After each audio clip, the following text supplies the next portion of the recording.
Hello, this is Aurélie Lumière. I'm a joy catalyst and I'd love to share my story with you so that you can be inspired. Hopefully it will inspire you the same way that certain things in my life have inspired me. So when I was a little girl, I was told by my teacher to stop daydreaming at school.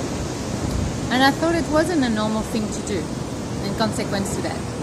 And in that particular time in class, I was dreaming of a better place to be than at school, where I was sitting for hours, way too long. I had to listen to someone for whom I lacked interest in. I wasn't really interested in what this teacher was saying, because all I wanted to do was to play, to move, and to be outside having fun, instead of sitting at a desk, not being allowed to move one little finger, or else I was being punished. So I learned to stop daydreaming in class.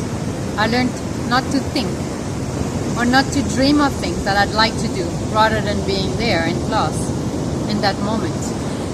I learned not to be so creative in my imaginary world anymore. And I completely lost interest in learning at school. As I grew older, I still had dreams, of course, of what I'd love to do one day.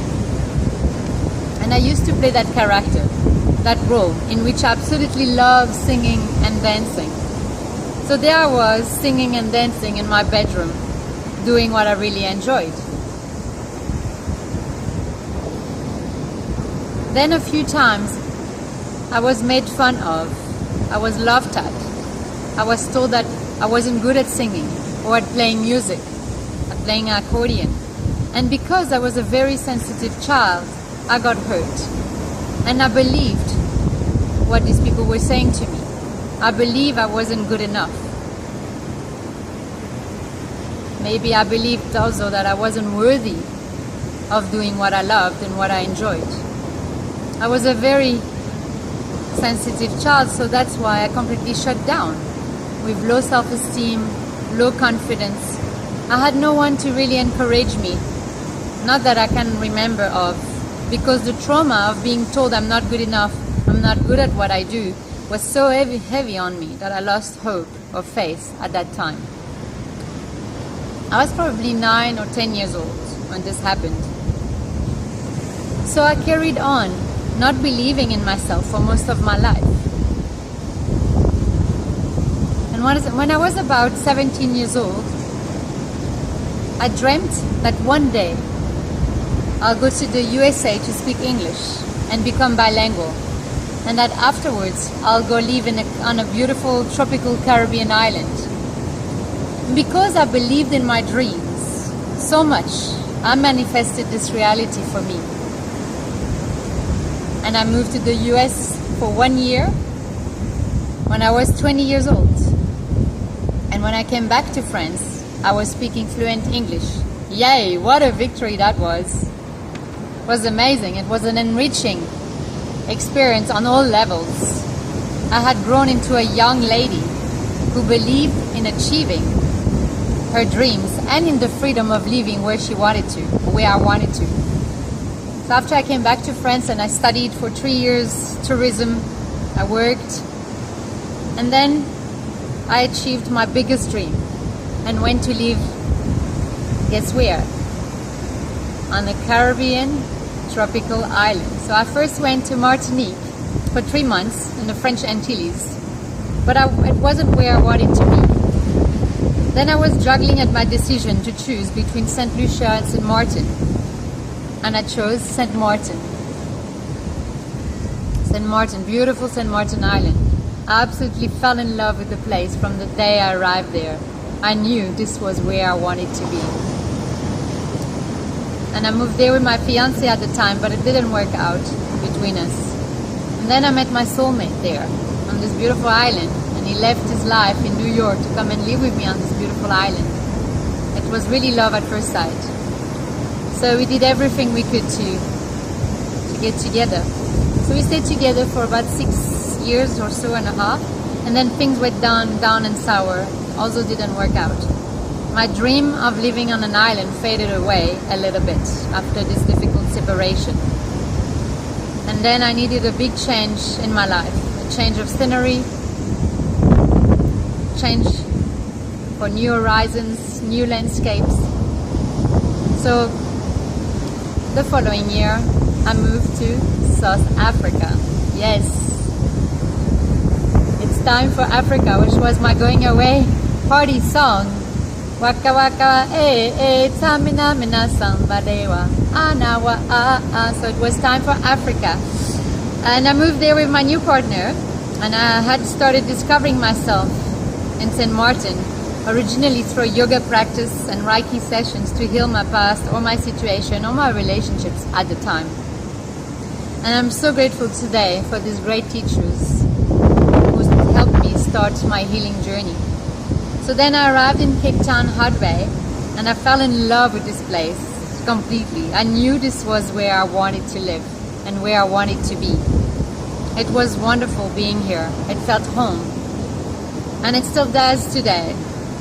And I met my wonderful, beautiful new family and friends. I'm so grateful for you, to have met you, to have you in my life. I feel so blessed and thankful for all of you. I'm so grateful to have you in my life. So my real healing journey started in South Africa. I started doing a family constellations when I arrived here in 2010, and then the Landmark Education Forum, and I started the Brain Gym Educational Kinesiology training to become a practitioner and trainer. And this really, really changed my life. And I started doing other healing workshops such as Tibetan energy healing, abundance money flow course, Kabbalion course. I studied a little bit of TRE, trauma release exercises, and EFT, etc., etc. And now I studied a course in miracles, which was also transforming on so many levels. They all contributed to my growth and my healing, especially healing the little girl in me, which was very hurt and wounded. And that's when I started believing in myself again, like never before, getting stronger and stronger every day, asking myself, what would I really, really should do to make myself happy? What would really, really make you happy? What are you really passionate about? And what lit this fire, this big fire within you? And for me, the answer is to make other people happy. So by me being happy through what I do, through my singing, my dancing, edutainment, meditation, relaxation, with the Brain Gym Educate, the expression sessions, or self-love visualizations, I know that this makes me happy, and through me doing this, I know it makes so many other people happy, and that's why I love sharing these empowering and very positive tools that are life-changing. So since moving here, I've been organizing and facilitating events for the past 6 years for more peace, joy, and love in our lives. I've been doing workshops and sessions, and I founded this year Voice the Change Global Peace Movement. I launched in February. So hopefully we will celebrate a one year birthday with Voice the Change in February 2017 for Valentine's weekend. And it's also the 1 Billion Women Rising campaign during that time, so which I like to rise for every year, because it's to stand for women and empowering women to do the same. The main goal is to end violence, rape and abuse, which I'm really dedicated and committed about. So my message to you beautiful women in particular, as well as men, is to believe in yourselves, because no one else will if you don't do it. If it doesn't start with you first, no one will believe in you. So go out there and do what makes you happy, what you love, and what empower you. Empower yourselves. Visualize what you want in life and receive it. Create your reality.